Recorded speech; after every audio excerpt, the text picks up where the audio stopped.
Lethu siqalise namuhla oluye-Footballers Union athola i-contract neThimba.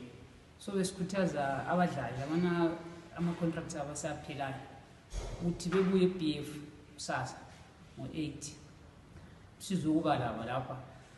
Njalo futhi sinxuse abaqeqeshi abaningi abasuka amaqembu amakhulu la bebuye bezobona la bedinga kenze ukuthi la beqinise amaqembu abo umnyaka lo ka-2018. Esukwini lokuqala namhla sibe lama-players angu-31.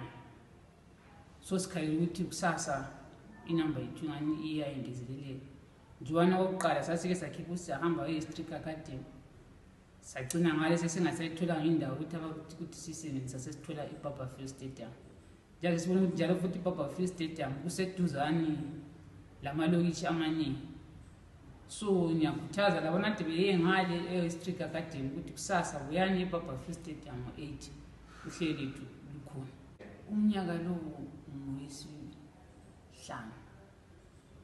Sikhangelele iminyaka edlulileyo sisiba la lolu hlelo sike sathola ukuthi sasiproduce amanye ama-players athathwa ngamanye amaqembu amakhulu. Njalo futhi ngiyakhala lo nyaka futhi sithole futhi abanye abadlali abazadlela amaqembu amakhulu. Because yiyo injongo yethu thina abantu be-Footballers Union ukudingela abadlali imisebenzi. Umnyaka ophelileyo besiye eBotswana. Unyaka lwana kwa-2016 saya eGoli safika sachiya umfana oyedwa khona ngale.